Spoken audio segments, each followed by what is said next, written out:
Aloha! Welcome back to the Anxiety Coaches Podcast. I'm your host and coach, Gina Ryan, and I'm so happy to be with you again today as we consider the many ways to bring your mind and body back to its natural peace and calm. In today's episode, I am talking about intrusive thoughts. We haven't talked about them in a while, and many questions come up around intrusive thinking because it can feel so scary. So I want to ask you, did you ever feel like your mind has turned against you? Maybe you feel like you're caught in that constant cycle of unwanted thoughts. They can either whisper doubts over and over again, or loud flash of distressing images. Imagine if those intrusive thoughts could still show up because we can't really control them. But instead of holding you captive or you paying so much attention to them, they lost their power over you. No more exhausting battles and no more feeling overwhelmed. If you ever thought about the very way that you've been fighting them, I want to let you know that could actually be fueling them. And the real path forward is completely having a different perspective, one that can bring genuine inner peace. That's what we're going to be talking about today. You know, in our group coaching Facebook group, we recently discussed in some of the questions that came up, rumination and freeing ourselves from the difficulty of making decisions. Because often this comes about due to intrusive thinking about making the right or perfect decision. So remember, an intrusive thought can often trigger rumination, which is the repetitive, unproductive dwelling on that thought or related issue. And everyone experiences intrusive thoughts. Rumination makes them persistent and unproductive, leading to distress and a cycle of negative thinking. And know that many of you have been or may even now be caught in that cycle of negative thinking. These things often go hand in hand. But I love to let you know that there's great hope, and we can realize that we are not those thoughts. That will help us to break free. Eckhart Tolle says, "What a liberation to realize that the voice in my head is not who I am. Who am I then? The one who sees that." And again, that's from Eckhart Tolle. You are not that voice in your head. You are the one who is seeing it. This is powerful. Now, we see what Tolle thinks about rumination and thoughts in our heads. Let's see what science has to say about rumination and why fighting your mind fails. Let's start with what usually happens when intrusive thoughts appear. The natural response is to push them away or get away from them. You might think, I can't have this thought. It's dangerous. It means something about me. But here's the trap.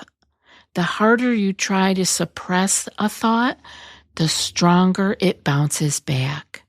So science calls this the rebound effect. Because when you tell your brain, don't think about this, it actually monitors itself to make sure you're not thinking it, which means you're thinking about it more. This happens in part because of the brain's default mode network, the system that takes over when your mind is wandering.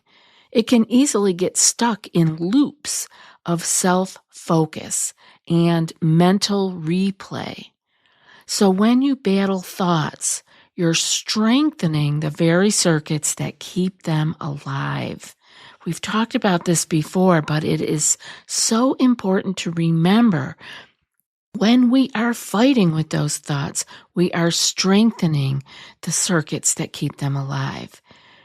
And here's another important part. Intrusive thoughts do not define your character. Neuroimaging studies show that they're often just transient electrical blips, signals firing without any real meaning. They're not who you are. They're just noise in the system. So think of your brain as having a thought delivery system, kind of like a pop-up ad generator. Thoughts appear automatically without your permission, just like those irritating ads when you're on a website popping up. These are not commands. Just like the pop-up may be asking you to do something, join the email list or sign up for my class or whatever it is, these are not commands. They're just suggestions. It's the same in your brain. These thoughts pop up, but they are not commands. They are simply suggestions. The prefrontal cortex tries to make sense of these pop-ups, these pop-up thoughts, but that doesn't mean every thought is meaningful. Now, just as a side note, the prefrontal cortex is the region of the brain primarily responsible for executive functions, which are cognitive processes that enable us to plan, to focus, to remember instructions, and to juggle multiple tasks. So that part of our brain tries to make sense of these pop-ups, but it doesn't mean that every pop-up is meaningful. So, like, for example, having a violent or bizarre intrusive thought does not mean that you secretly want it. It just means your brain tossed out random data. A thought is very different from an intention. Different brain regions handle those two processes. That's important for you to remember. The different part of your brain handles intention versus the thought itself that pops up. That's just the random data. Different parts of your brain will handle the intention.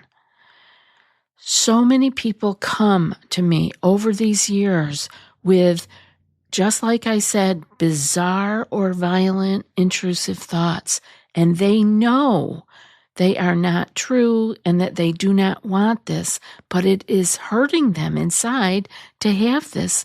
And the more they fight it, the stronger that connection becomes, because it just keeps playing over and over again.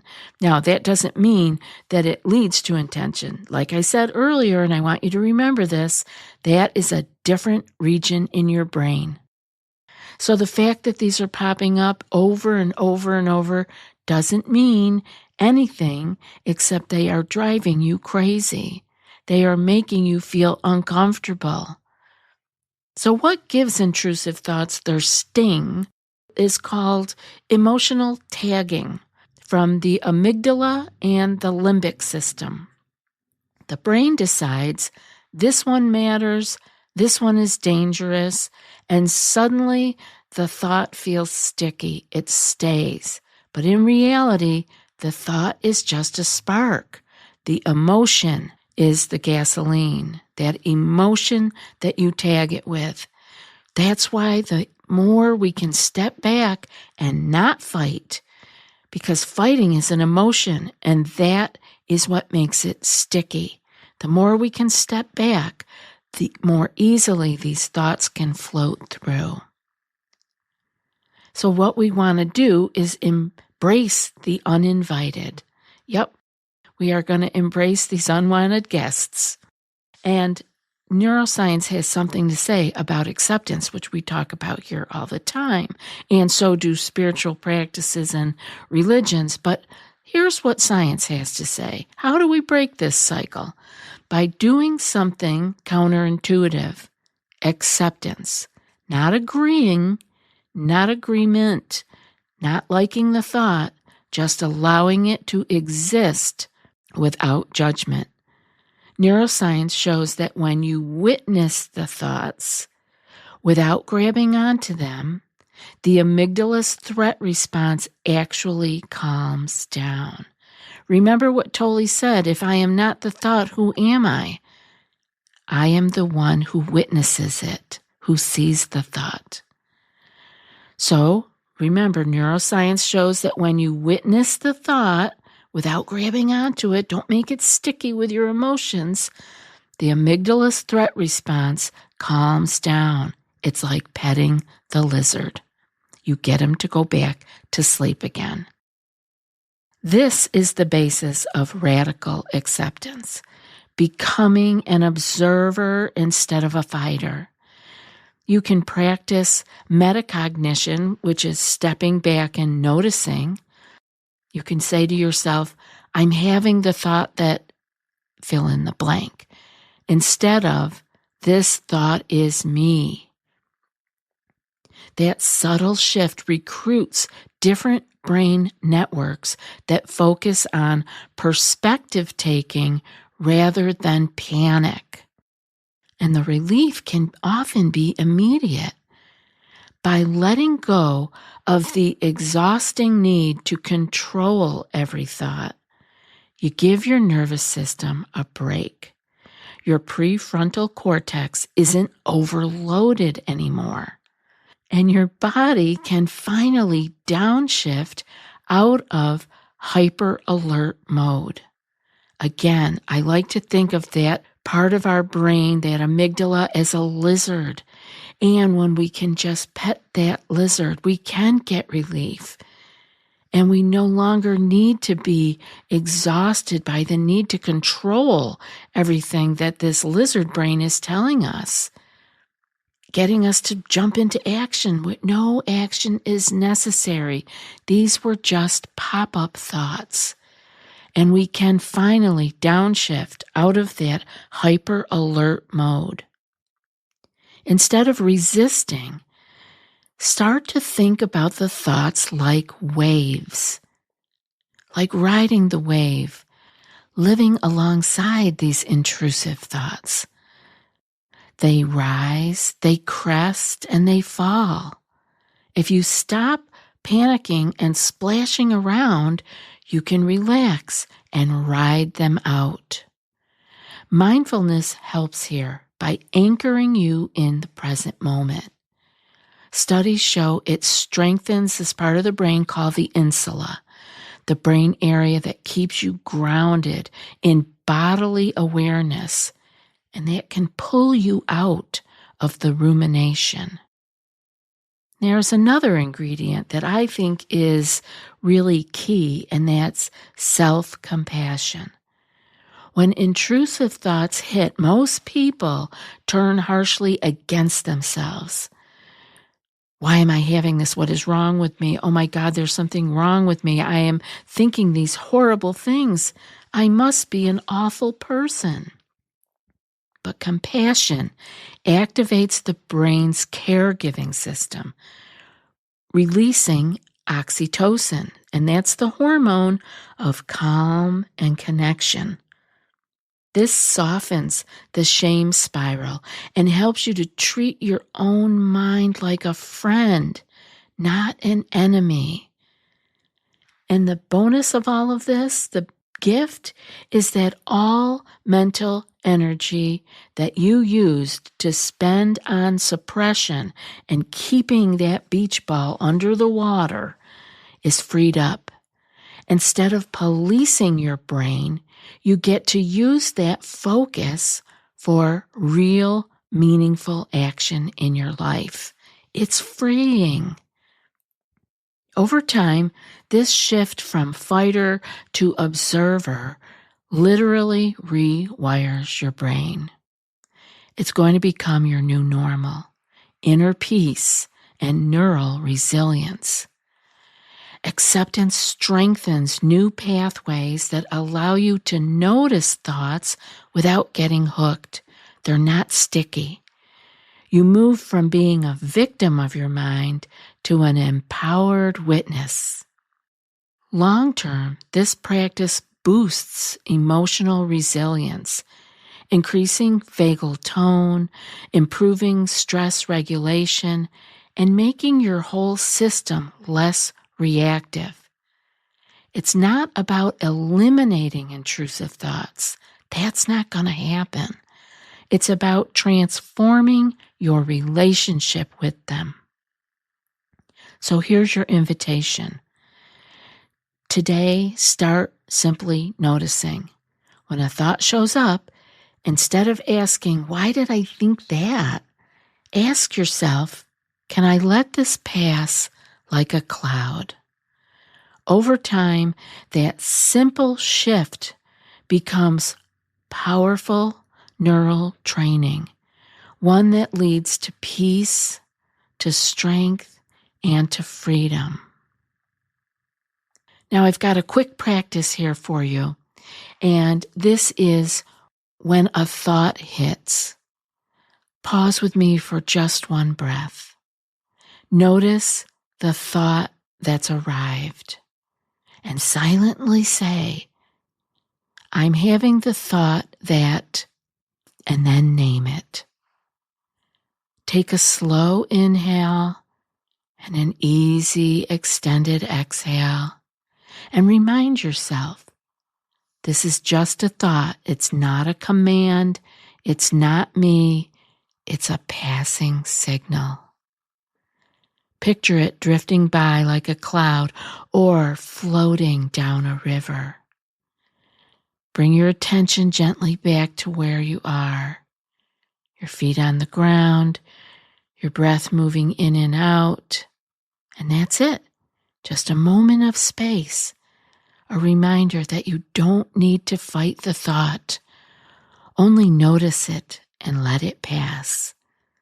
And that's the practice we take forward, meeting the mind with curiosity, acceptance, and peace. Intrusive thoughts are not proof that something is wrong with you. They are simply the mind producing noise, signals without meaning, unless we choose to give them power.